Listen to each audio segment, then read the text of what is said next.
Fala galera, continuando aqui a nossa brincadeira, finalmente vamos trabalhar as 3 regras de proibição que vão resolver todo o nosso problema. Então vamos aqui, ó. Essa parte começa com a ênclise, mas eu vou jogar uma telinha em branco para nós começarmos a nossa brincadeira, tá? Então aqui vou colocar 3 regras de proibição do POA, tá? Do POA. O que é o POA? O pronome oblíquo átono. A galera de Porto Alegre que adora, né? Então vamos por partes, tá? Vou começar com a primeira regra de proibição. Bem simples, ó. Não pode colocar o POA, o pronome oblíquo átono, no início de uma estrutura. E agora vamos ver a dinâmica. No dia a dia, é muito comum nós falarmos assim: me empresta o caderno. Me empresta o caderno? Então eu olho para a pessoa e falo assim: ó, me empresta o caderno aqui. Nesse momento, eu falo dessa forma muito natural, porque nossa linguagem aqui no Brasil é extremamente proclítica. Hoje em dia ela é proclítica. Mas se você observar a linguagem em Portugal, ela é extremamente enclítica. As pessoas em Portugal, elas no dia a dia delas, o português informal delas trabalha com a ênclise. Então lá no passado, nós trabalhávamos muito com a ênclise. Se você for olhar os textos do Machado de Assis, por exemplo, que foi um grande representante do vernáculo, havia muitas ênclises, mas hoje não tem. O português no Brasil hoje é extremamente proclítico. Então é algo natural. Mas qual é a principal regra de colocação pronominal? Não se inicia uma estrutura com pronome pessoal oblíquo átono, por um motivo muito óbvio, ele é átono. Então em quem ele vai se apoiar? É claro que na nossa linguagem cotidiana faz todo sentido do mundo, mas de acordo com o padrão culto da língua, não pode. Então aqui, ó, eu não posso começar com esse camaradinho. Isso significa que aqui a gente tem um erro, então. Aí como é que eu faço para corrigir este erro? Muito simples. Eu vou jogar este pronome para depois do verbo. Então eu coloco assim, ó, uma forma correta. Empresta-me, empresta-me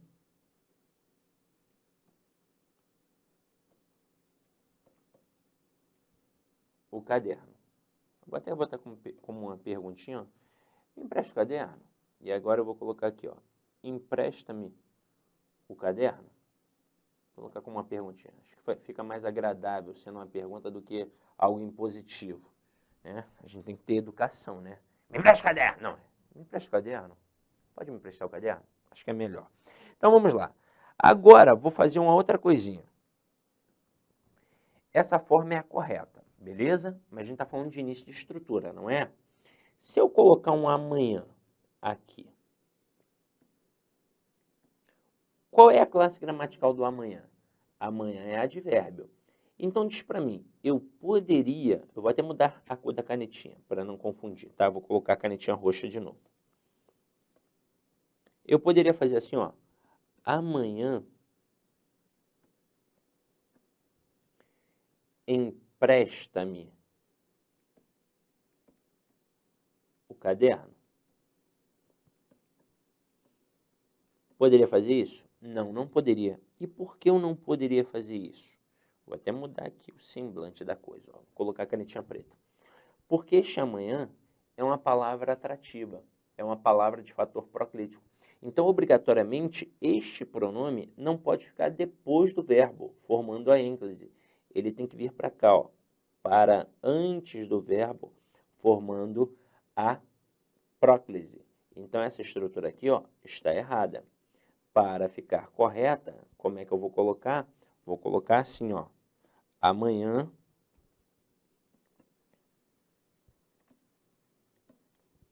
me empresta o caderno? Agora, e se eu colocar o amanhã, mas depois tacar aqui uma vírgula? Eu poderia dizer amanhã, vírgula, me empresta o caderno? Ah, tá vendo como esta regra aqui, ó, é muito forte? Quando você vai pegar os casos de ênclise dentro da gramática, eu vou mostrar isso aqui para vocês, você tem essa primeira regra, mas depois você tem ramificações da regra, como se fossem outras regras, mas na verdade é só ramificação.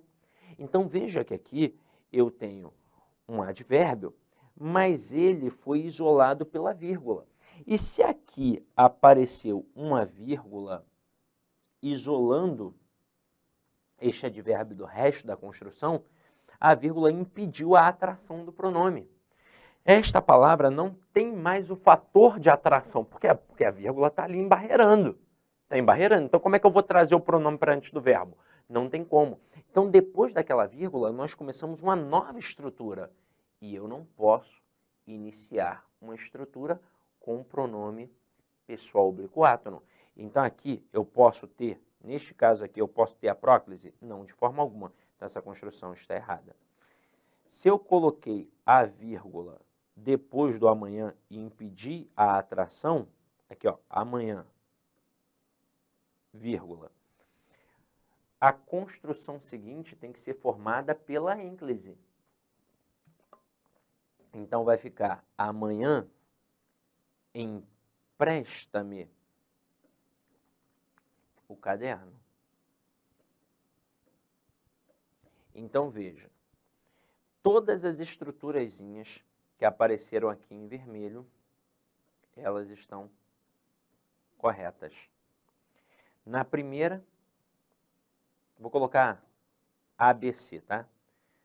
Na frase a, ênclise, porque o verbo apareceu no início da estrutura e só haveria esta possibilidade. Então, aqui nós tivemos uma ênclise. Na frase B, nós tivemos uma próclise por conta de uma palavra atrativa, que é o advérbio, que atraiu o pronome para junto dela. Aqui seria impossível ter uma ênclise. Obrigatoriamente teve que ter uma próclise. E na frase C, nós tivemos uma ênclise. Apesar de aparecer um advérbio antes do verbo, esse advérbio foi isolado pela vírgula. Isso acarretou uma quebra da estrutura e logo após a vírgula nós tivemos o quê? Nós tivemos que iniciar com o verbo. Não pode ter o pronome ali porque é um início de uma estrutura. Agora, vou te dar um outro bizu. E se ao invés de ter uma vírgula, aparecerem duas vírgulas? E aí, caramba? E aí? Quando a gente tem uma estrutura intercalada, preste atenção no que eu vou falar. Não importa que antes da estrutura tenha uma palavra atrativa ou não, não importa. Se você tem uma construção e tem uma intercalação com duas vírgulas e depois vem verbo e pronome, o processo de colocação pronominal se torna facultativo. É um caso especial. É um caso especial. Se torna facultativo. Então, você vai reparar ali. E veio o verbo depois de uma vírgula. Tem só uma vírgula mesmo? Então, tem que ter ênclise obrigatoriamente. E são duas vírgulas. É uma intercalação. Opa, processo de colocação pronominal facultativo. Agora, vamos para a segunda regra de proibição. Vamos lá. Deixa eu apagar essa parte aqui, ó. Vou colocar uma outra telinha em branco. E vamos para a segunda regra de proibição. Então, vamos lá. Deixa eu me colocar aqui, ó. Segunda regra de proibição. Não pode colocar o POA, ou seja, o pronome oblíquo átono, depois do verbo no futuro. Tá vendo como são informações simples? Agora vamos ver aqui os probleminhas. Coloca assim, ó. Amarei-te sempre. Amarei-te sempre. Olha que construção peculiar. Eu tenho um verbo que inicia a estrutura, porém um verbo no futuro. Aí depois apareceu o sempre. Eu não sei se você é uma pessoa observadora, mas se é, você já percebeu aqui que o sempre não vai fazer a menor diferença. Agora, e se eu não sou uma pessoa observadora, Sidoca? Por que você destacou o sempre ali? Porque muitas pessoas, elas não têm tempo de pegar a gramática e estudar para ver que é uma palavra de fator proclítico. A maioria dos concurseiros nem tem a oportunidade de fazer um curso online, porque não tem uma orientação, não tem alguém que falou para ele que aquilo é legal. Aí ele já coloca um trava na cabeça. Ah, não, pô, videoaula, vou aprender videoaula. Não, eu gosto é de sala de aula. Se eu quiser fazer uma pergunta, eu vou fazer a pergunta para quem? Então tem que ser professor ali, tem que ser uma sala de aula. Só que aí ele não leva em consideração diversos fatores. Ele não leva em consideração que o curso presencial dele tem uma carga horária reduzidíssima, que em relação à língua portuguesa ele vai ter, às vezes, 3 aulas de língua portuguesa só, no máximo 5 aulas. É uma coisa assim, vexatória, é muito pouco. Levando em consideração ainda outro fator, 1 hora de videoaula, pô, é conteúdo pra caramba. Por mais que de vez em quando a gente até pare aqui para bater um papo como eu estou batendo contigo, é muito tempo, é muita coisa. Corresponde fácil a 3 horas no presencial. Pode até fazer um teste uma vez. Pode até fazer, ó, vou fazer um teste da aula tal no presencial para a aula tal no online. Veja quanto tempo o professor vai ficar trabalhando o assunto que levou 1 hora no online lá no presencial. Vai levar umas 3 horas.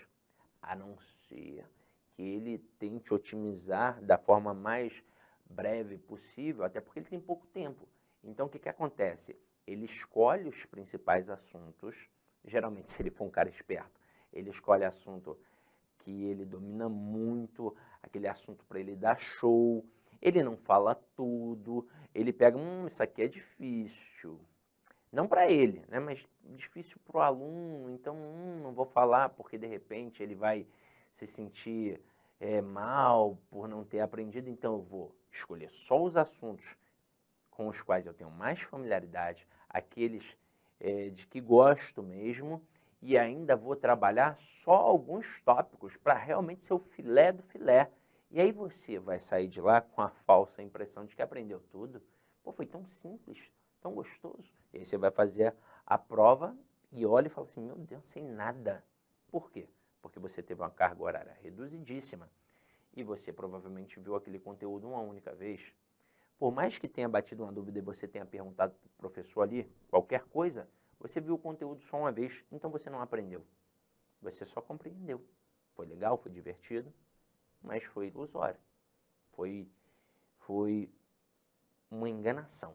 Você se enganou de achar que havia aprendido. Então, você tem sim que ter uma carga horária mais duradoura e repetitiva. A repetição faz toda a diferença. É por isso que na escola, quando a gente não conquistava uma nota, eu não sei como é que está hoje, mas na minha época, se você não mandasse bem, não atingisse a média, você era reprovado. A reprovação, durante muito tempo, a gente encarou como um ponto negativo. Mas a reprovação não é um ponto negativo. A reprovação é uma oportunidade para fazer aquele aluno aprender o que ele não havia aprendido. Só que durante toda a nossa vida, a gente viu a reprovação como algo negativo. É por isso que a gente erra, negativo. A gente vai fazer uma prova de concurso público, não passa, negativo. Mas a reprovação sempre foi uma segunda chance, sempre foi uma oportunidade para que aquela pessoa pudesse aprender algo que ela ainda não havia aprendido. Então, quando o camarada vê um advérbio como está aqui, ele sempre pensa que é uma palavra atrativa. Não importa onde ela está, o pronome tem que ficar junto dela, e não é assim.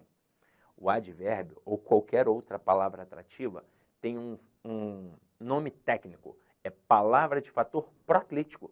Então, elas só podem atrair para antes do verbo. Elas só podem formar aquilo que a gente chama de próclise. Elas jamais poderão atrair para depois do verbo. Então, aqui não faz a menor diferença o sempre depois do verbo. E uma das principais regras é não colocar o pronome oblíquo átono depois do verbo no futuro. Não pode. Então, a construção aqui está equivocada.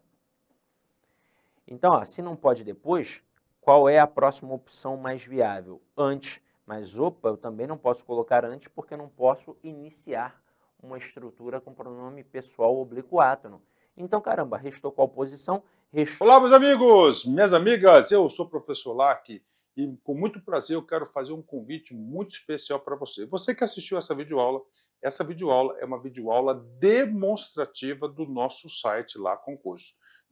Eu estou aqui para te convidar para estudar comigo aqui na Lá Concursos, fazer o nosso curso completo, atualizado, ponto a ponto, para o concurso do Bampará 2024 e 2025. Garanto para você, se você estudar pelas nossas videoaulas, se você estudar pelo nosso método, eu tenho absoluta certeza que você terá reais chances de aprovação nesse concurso. Nós aqui da Lá Concurso, nós estamos no mercado há 15 anos e nesse período nós tivemos a oportunidade de atender todos os concursos de carreiras bancárias no Brasil e, claro, com milhares e milhares de aprovação. Professor, qual que é o valor do investimento? Acredite, pagamento único, o melhor custo-benefício do mercado, o melhor custo-benefício do mercado. Pagamento único de apenas R$ 199,90. Você vai ter acesso a esse projeto pedagógico fabuloso da Lá Concurso. Então, espero vocês aqui na LAC. Valeu, tchau, tchau.